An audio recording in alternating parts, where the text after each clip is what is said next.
just gonna kind of for 10 minutes of the first minute of class, we're gonna drill to warm up. So, first slow, okay? We're gonna start in K-guard. We're gonna use our foot on our partner's hip. We're gonna push all their weight into their leg.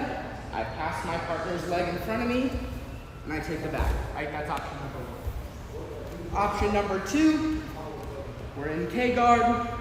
And now we're gonna go for our deep De La Riva. So I keep my foot on the hip, I kick my leg through, and now from here, I pull my partner's knee to my hip, get my overback grip, make my switch, and I take the back. Option number 3, your partner's gonna be in turtle. And this is the guillotine that we worked on, where we set our knee in, we reach in, we grab the inside of our knee, we sit on our partner's elbow so that we take all the slack out. And now from here, when we fall to our back, we put our shoulders in the same line and we crunch on our side. Okay? If you have any questions about any of these, I will come around and help everyone. This is not supposed to be a time where you're like effortlessly drilling through this. I'm gonna be coming around and refining and helping everyone. So, if you don't know all 3 of those, don't worry about it. Worry about one of them. I'll come around and help. 3, 2, 1. So, our partner has us in K-guard, okay? And now, what they're doing to us is, instead of allowing all the weight to go into this leg, they're really stepping all of their weight into this primary leg, and they're really putting a lot of weight. So we're gonna talk about some ways that we can deal with that. So, when I am on bottom, okay, this kind of might seem self-explanatory, but obviously, we're going to start looking to get into the second leg. So if my partner's putting all his weight into this first leg, then it means it's going to be very easy for me to start getting my hook in their second leg. So the first thing we're going to work on is just going to X-guard. We're going to be here, our partner's going to put a lot of weight in their leg, and so I'm going to kick my leg through all the way. Now, from here, I want to get my knees, both of them, into the space between my partner's knees. It's not enough to get one leg in between. This is not good. You can maybe hit a little tripod sweep here, but probably not. What I need to do is I need to get both my knees inside of my partner's knees, okay, immediately.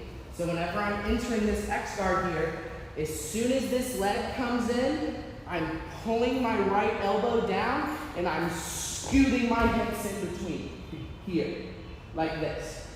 Now, again, if they have their knee to the floor like this, then you can just go right into the Passover that we worked on in K-guard. It's the same principle. But what most people are going to do is they're going to open that knee, and they're going to start, exactly, we're going to get into an X-guard position like this. So, get with your partner. I'd like everyone to get into X-guard 5 times from K-guard. Once we do that, we'll go into a leg lock finish, and then we'll go into a way to wrestle up. 3, 2, 1. So, what we are going to be talking about now, okay? Once we're in X-guard, we're going to go over some strategies for submitting our partner and also wrestling up on our partner. So, this position, okay, is one of my favorite positions to go for leg locks in because it's extremely easy for me to keep my partner's hips, knees, and shoulders facing away from me. What that means is when I go for my entry, because his hands are on the ground, because he's facing away from me, he's gonna have to go into late stage defenses right away. So, what we're gonna do first is we're gonna focus on knocking our partner down to a hip. So all I'm gonna do, guys, is I'm going to take my legs and I'm going to trip my partner down, okay? And it doesn't matter if they're turning away from you like this, you can still sweep them down, or whether they're kind of more facing you here, you're still always going to be able to knock them down like that, okay? I never allow my knee to go all the way through like this. This is a no-no. You can't allow this. He's going to come up around the corner and immediately start passing them out. Exactly. So, my partner's in X-guard, and I'm immediately going to hit just a little tripod sweep to knock them down to their hip here, like this, okay? Now, when you are new to this, it needs to be multiple motions to finish this ankle lock. But eventually, by the time you turn in this way, when you get good at this, you're already going to be finishing. But the steps are, once I knock my partner down, I take my hand, and what I want to do is I want to get my elbow as tight to my rib as possible. When I do that, it's just like a heel hook. I'm catching the line of my partner's pinkies right on my lap. And then I'm bringing my arm across here. Okay? I call this setting the foot. You always need to set the foot before going into an ankle lock. So I'm not just going to lock it up and immediately go into it. There's a bunch of ways that I can do that. My favorite way is my one hand comes underneath, my other hand grabs his shin, and then I grab my own wrist.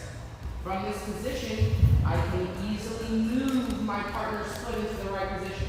So if their foot is too far deep, I can push it out and really set everything in. Or if they're too shallow, I can pull it in till it's just the right position.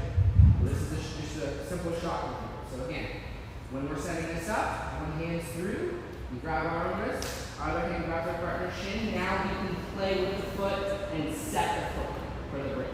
So we're looking to get, again, our elbow to our rib. We're catching the line of the pinky here, and we're bringing everything in tight here like this. Now, what a lot of people are going to tell you when you do ankle locks is that it looks like this. This is the Brazilian face, okay? It's not going to happen. So, what I do instead, and guys, when we're in the training room, you're going to need to moderate this, especially for someone with a little bit less experience. Whenever we break with leg locks, we break with our hands high and our head low. Hands high, head low. The closer your head gets to your hands, the tighter it gets. Right? So, I'm here, I've got my grip, and we've knocked our partner over. At this point, we've set the foot. Now what I'm going to start doing is I'm going to start falling on my hip. As I fall on my hip, I'm going to scoop my hips. Here. Okay? Now, when I scoop my hips in, okay, I'm immediately going to, it's very good. I'm immediately going to start turning onto my side here. Okay? Just like this. Now, the last step is I take this foot. Last step is I take this foot and I link it over the top of my partner's knee. Just like this. Okay? Here. What we're doing is we're taking this principle that Mikey uses, right, where it chops the kneecap, and we're substituting it with something that is much more powerful to start. Okay? And you'll notice I still have this leg through here, so I'm creating a nice left track.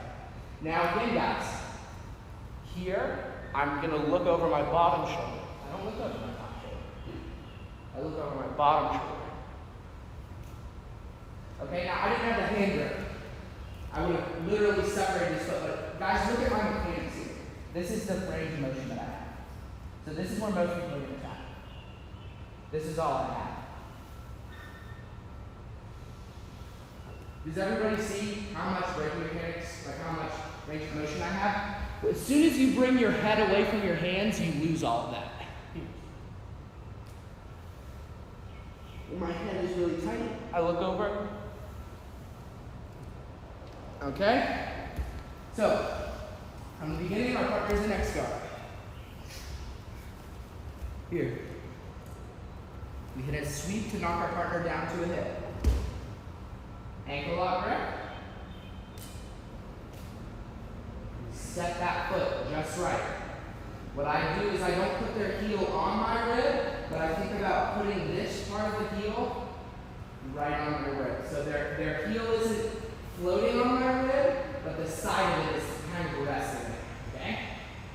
You're in here. Now, again, I'm going to bring everything in nice and tight. I'm going to take the shadow hook out so I don't break his leg. Here, and my leg steps up. I would still have a shadow hook in, and again.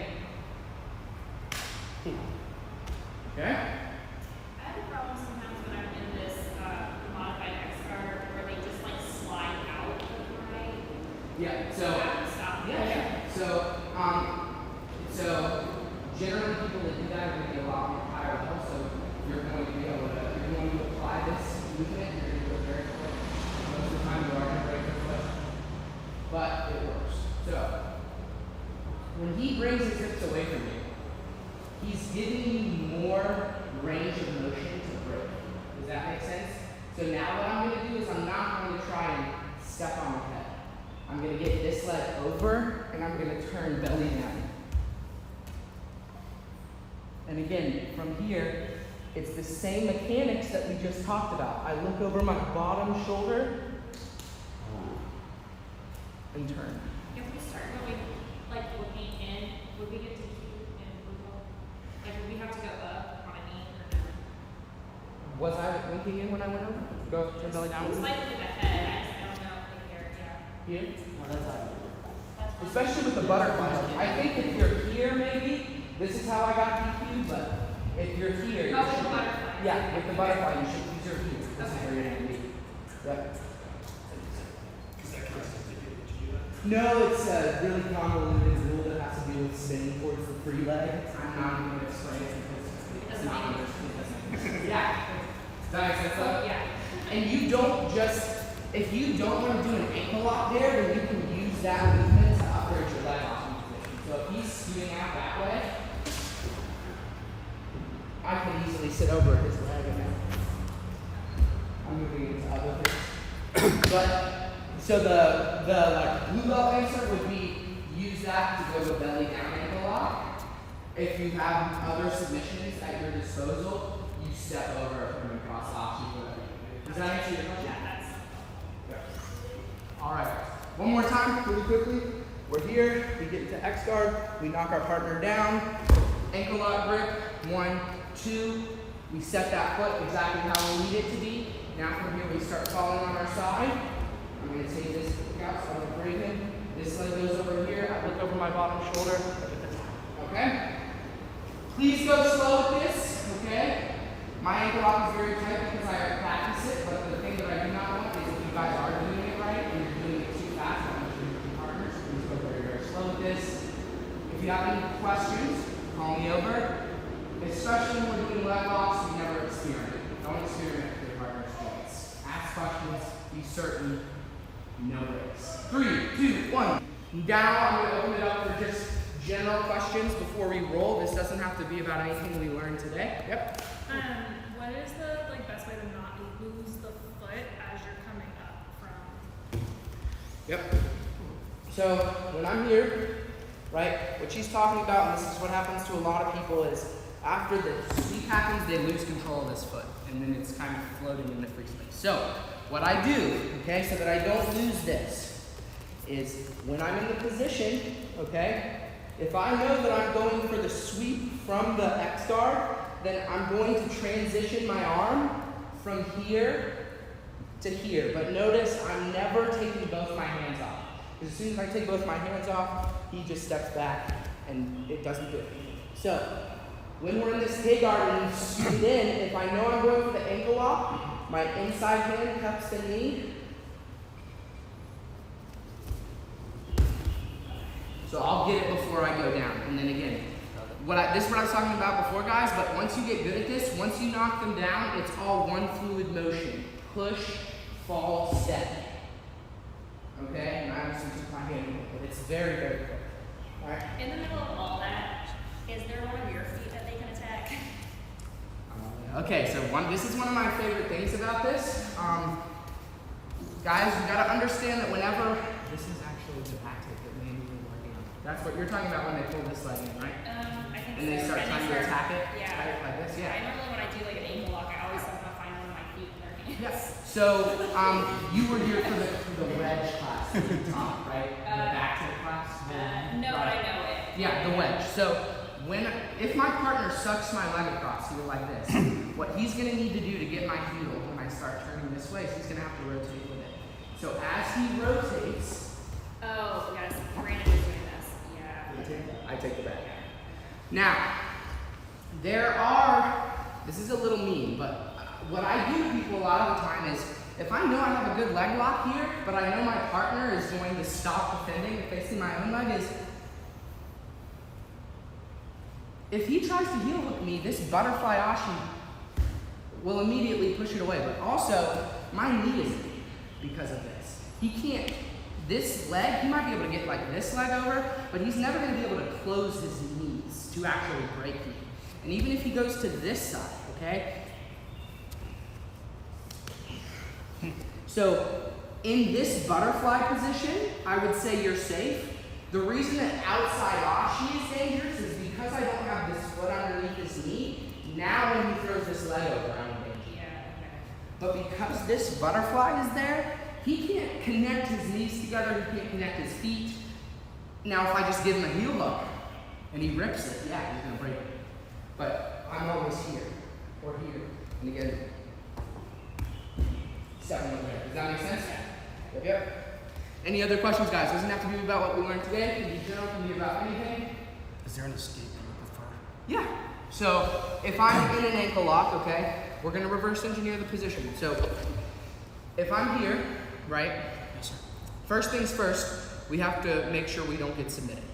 So the first thing is always going to be getting my foot into a position where it's no longer immobile. So the reason that this ankle lock works so well is because we're immobilizing the joints in my ankle, and then we're immobilizing the joints in my knee. Now, whether I put weight into my leg or whether he puts weight into my leg, I'm breaking myself. So guys, if you're ever in this ankle lock, do not try to boot your foot because your ligaments are already maxed out. So if I go to boot my foot, I'm gonna break my own foot. So what I do instead, okay, is I have to understand, again, I don't wanna get submitted, so a lot of times what I do is I get behind this elbow.